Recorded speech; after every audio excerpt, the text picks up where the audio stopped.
And so the battle begins. Did you see the Supreme Court not siding with the president? Even though the president put the deciding vote on the Supreme Court and she sided with the liberals. We're going to discuss that. Remember, they just unfroze waste, fraud, and abuse spending that's already been shown. And they literally unfroze it so it could be allocated to waste, fraud, and abuse. Is it time to audit every public official? Get an ethics probe on everyone? I believe it is. And I believe it should be done and had already been done for the last 50 years because I believe we had healed our nation a long time ago. But is it time for that now? Do you know Mike Johnson can actually still stop it? He could completely defund it and get rid of it as speaker and over the one who holds the purse. But will he have the backbone? There's also new laws that have been brought up to end the Fed, to change the money as it is printed, change the whole thought pattern of money. Mike Lee in the Senate, and again, Rand Paul in the Senate, but then you have Thomas Massie, and you have people in the House. Everybody's pushing for it. Well, nobody's pushing for it. Only the conservatives are pushing for it. Will it pass? Not a chance. Sadly, guys, I think we're looking at tougher times because what we don't realize is people like Congress may not be looking out for our best interest. Today we're going to also talk about how JP Morgan came out and said that financial outlook for the nation is bad. Again, what happens when you quit spending money that we don't have? You go through a hiccup. And we have to realize that. We're going to talk a little bit more about that. Let's dive into these stories and a few more. This video starts right now.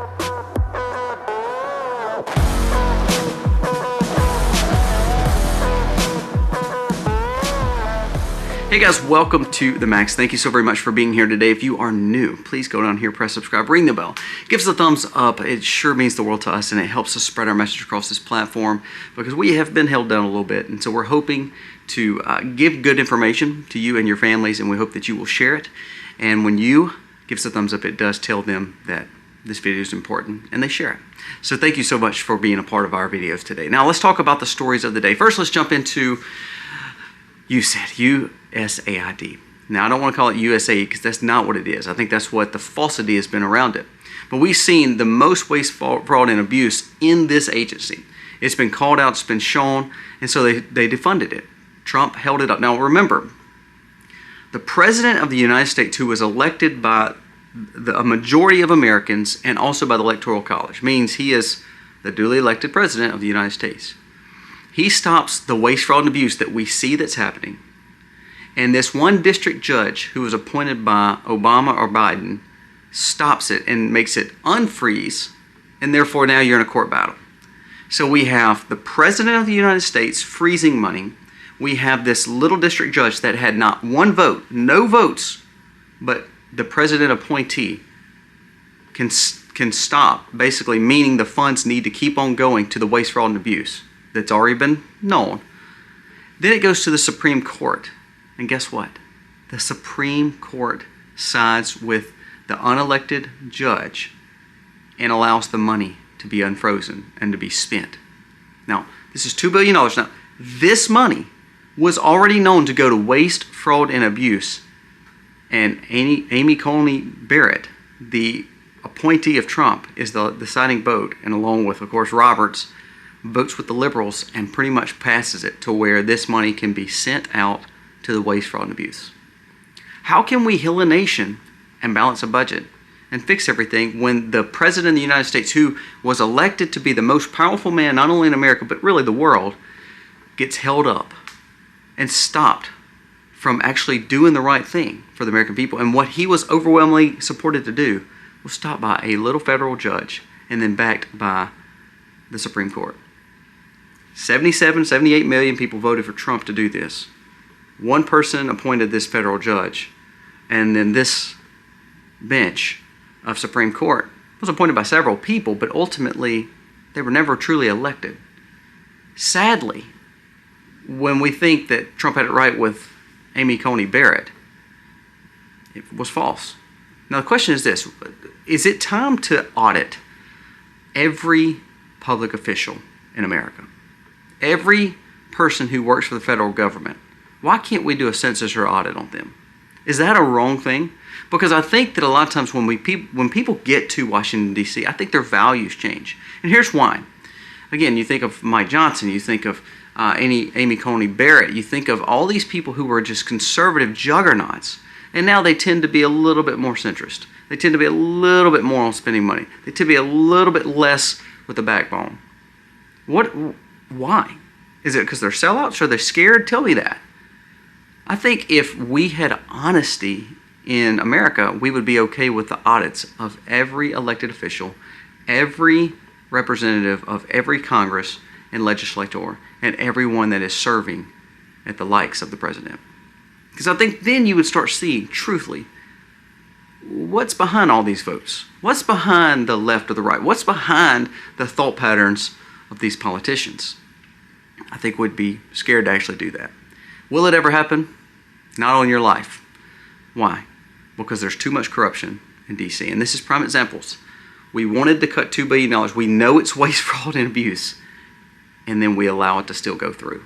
Now, you know one thing that can stop it? There's one person that can stop it, and it's Mike Johnson. He could literally say, I'm taking the purse away completely of USAID. We're shutting it down automatically. House appropriations and the House hold the money. They're the ones that set up money to go everywhere. That's what's so funny. It's what I said about this event yesterday with the address was all those Republicans are up there clapping, but they're the ones spending the money. The Senate are the ones spending the money. Every Congress are spending the money. All the Congress are spending the money, but then they're clapping to balance the budget. Prime example, remember, this $2 billion didn't just magically appear. It was voted on and passed and allowed to go to USAID. So I blame not only Congress for spending our money that we don't have, and then also letting the courts pretty much put it through after we know it's waste, fraud, and abuse. And then again, Mike Johnson could stop it. The question is, will he stop it?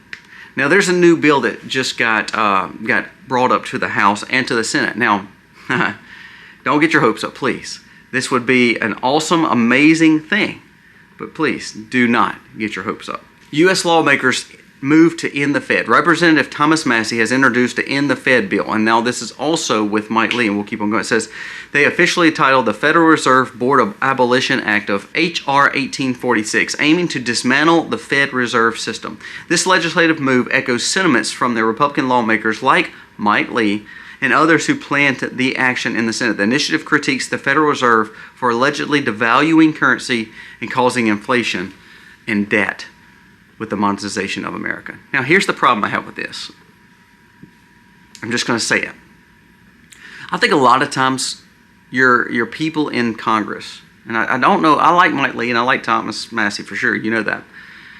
I think a lot of times people like this next little example, I think you have a lot of these Republicans who act like they want to be really conservative and staunch conservative, but they know it's not going to pass, so they just sign on it like, yes, we're for cutting the budget. We're for getting rid of the waste, fraud, and abuse, knowing it's not going to pass. You know how that goes.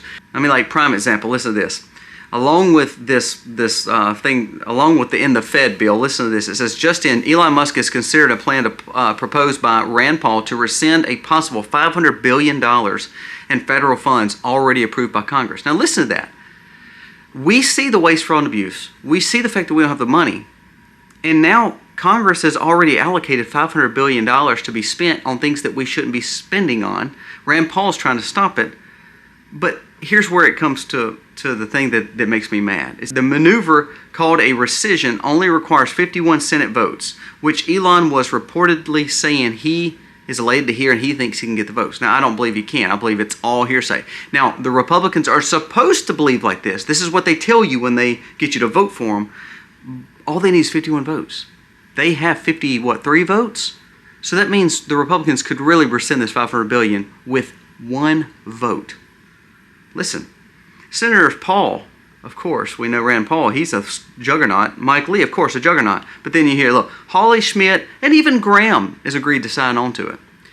You know why you have people like Schmidt and Graham, and you'll hear even more Senate come alongside and say, we would love to vote for this. But then they know, in the back of their mind, there's 4 or 5 senators who won't vote for it. So they get to say to their conservative people, oh, you know, I tried, but I couldn't pass it. Knowing that it was probably never going to pass, but it made them look better to their conservative audience. This is what we call playing in the 40s. partisan politics, where honestly everybody's part of one big juggernaut of a bureaucracy, and all they want to do is look tough and act tough and be tough for a little bit, as long as they play within the 40s versus actually making a touchdown each side. That's why I think you see the rhinos and the Democrats being such close friends. Like after the last vote, McConnell goes up and he spends time with the Democrats more than he does the Republicans, because they can play between the 40s. They win some, they lose some, and ultimately all of them get filthy rich. So you see, like in the Fed bill, you see the fact that they can have a revision of literally $500 billion with the stroke of a pen. You see Mike Johnson could literally stop the $2 billion, even though the courts passed it. They could literally just stop the purse funding completely and dismantle USAID, because the Congress has that power. But guess what? None of those things will be done. Now, you'd say, Colby, you're being such a pessimist. America first. I agree. I'm not a pessimist. I'm just a realist. I'm sorry. Just like, for instance, with the Pam Bondi thing. We bust this terrorist and they try to get our mind off the Epstein files. We do this or we do that, or we have this good news. But then all the things that we were promised still are not taking place. Now, I'm not trying to not give them enough slack. I know they just became the leader of a ship that the crew hates them. I understand that. But here's the thing. Times of partisan politics and times of the status quo is what's going to put us in a massive depression. And we can act like and play like everything's okay and everything's going to quote unquote get better. We didn't vote for change. We voted for evolution. Hear me out. The only way that we're ever going to see America back on top is revolution. Not like boots on the ground. No, I'm not talking about that. I'm talking about massive change. And your Congress is not willing to do that. No matter what Trump and his administration does. And I think they're doing some great things. Trump just came out and they're literally looking to abolish the Department of Education and pass it back to the states. That's a promise made, promise kept. They said, Howard Lutnick came out and said they will cut half of the IRS already in workforce, and they're looking to abolish the IRS as well. Again, things that is no longer on the speak of the political talk and on the stump anymore, trying to get elected. This is what he's saying after they're already appointed and put into power. Great things are happening with that. But I go back to what Elon Musk said, and even Ray Dalio said. Without massive cuts, without massive amounts of cutting of the budget, it's going to be too little too late. A few billion is not going to solve the problem. $1 trillion to $2 trillion would be the only way that America could just get back on top. Do you realize we have to cut $2 trillion just to balance the budget? That doesn't mean save money or pay towards our debt. That means just to balance the budget, we have to cut $2 trillion. And you have your courts allowing a measly $2 billion to go to waste, fraud, and abuse. Let's go back to that point I said a while ago. Why don't we audit every elected official that gets public money? Again, think about your job. In your job, you can't take money. You take your payroll. In your job, you have random drug tests. In your job, you have, imagine you have year-end reviews or annual surveys or quarterly assessments. Why can't we do the same thing for Congress? Why can't we find out just where their money is coming from? Because again, let's not be stupid here. They're quasi-millionaires, and not one of them make $1 million a year. So you tell me how the money is flowing into them. We start auditing, and you really start auditing. I'm not talking about just Doge auditing the cabinets and auditing the different branches or auditing different versions of bills or all this spending. I'm talking about audit the money that's coming back from the taxpayers to, quote unquote, pay the salaries and in the pockets of all these Senate and congressmen. Elon Musk, remember, said, if I did that, if we actually really saw where their money is coming from, he said my life would be in danger and I'd probably be murdered. That's coming from the richest man in the world who could buy as much security as he wants to and protect himself by moving and going wherever he wants to go. And he is willing to serve at the behest of the American people for free to literally get stones thrown at him for trying to save the money. You know why? Because he knows without cutting, America will cease to exist. I want to bring up one more story, and this is going back to the money, and this is where they want to try to push back on the tariffs, try to push back the narrative that, we need to keep doing the status quo, basically. Don't do this tariff stuff. Don't try to cut all these budgets. I mean, look, America's doing great. We need to go back to just government-heavy spending. Reuters came out and said $1,000 more per household is what Trump is going to cost you when it comes to your avocados, your cars, all your tech supplies, everything you need, because he is being so selfish in what he's doing. And basically, if we could go back to just government spending and things like it is, like us giving all this money across the world, then it makes it cheaper on Americans. Now, that's a lie, because the inflation is going to catch up to you and creep up to you like it's already doing. I laugh because Pete Buttigieg went on late night television the other day and talked about how $10 eggs are just too much. Under Biden, they even got higher. And to be honest with you, remember, what the Democrats don't want to tell you is the reason the eggs are high right now and in a shortage is because the culling of all the animals under Biden's administration. But see, that's how they spin the news. And Reuters coming out again saying the tariffs are going to cost you so much money. And it's because of the Trump administration. I mean, they're wanting to just take all your money away because basically it's going to tax you. I love what Grant Cardone said the other day, and I'm not a big Grant Cardone fan, but he did make a great point on tariffs. He said tariffs are not extra tax on the consumer. He said inflation is the extra tax on the consumer. He said especially the poor among us. He said all tariffs are doing is trying to build leverage to get an even playing field again. Think about that now. The tariffs are not meant to hurt you. It's meant to make it where we're not in a trade deficit to where we're giving all our taxpayer dollars across the world to print more to cause inflation to then really have a tax on us. Because I promise you, you've paid more for gas, more for eggs, more for milk, more for meat, and more for chicken, especially the last 4 years, than you probably ever have. And whose fault is that? It's the fault of the status quo. The one thing that the government's telling you we need to keep on doing is spending more money because it's going to make it easier on you. No, it's not. You're actually truly getting taxed, and then you're getting double taxed with inflation. And what I tell you, J.P. Morgan came out and said, look, the odds of an economic downturn and correction is now at 31% compared to when Biden was there at 17%. Meaning, Biden still had an economic downturn, but because they were spending so much money that we did not have and had such a deficit, it made it look like we were in a good position. Banks were happy. The Fed were happy. Every other country in the world are happy because they're the ones living off us. Remember the cow and the calf analogy I did the other day? Well, the nurse cow was in there. All the calves are going to live off the nurse cow.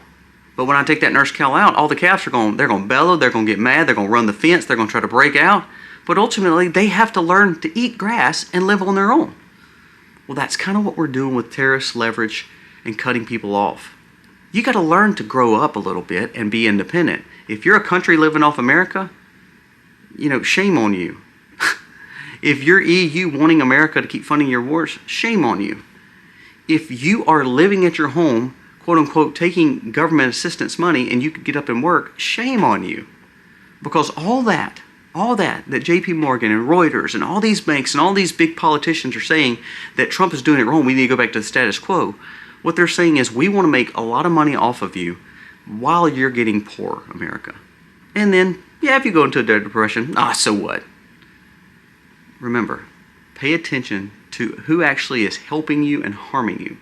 And then again, let's go back to the fact, if we would audit these people, I think we'd realize who's in their back pocket. Who's telling them to vote like they're voting. I would love to end the Fed. I would love to rescind the $500 billion. 51 votes, we have 54. So even if we lose Murkowski, Collins, maybe McConnell, we should have the votes, right? Because all the conservatives tell you they're going to balance the budget and cut, right? Watch, it'll never happen. Because you have people that will tell you one thing and act a different way. We have a president that we elected, duly elected, probably the most popular Republican that we've ever seen populist-wise. And a little federal judge stopped him from actually being a CEO of a country. And then on top of that, the Supreme Court sided with it to say, let's go ahead and let the waste, fraud, and abuse keep on going. We've promised the waste, fraud, and abuse. We can't stop it now. We're in for tough times, guys. Not trying to be a Debbie Downer.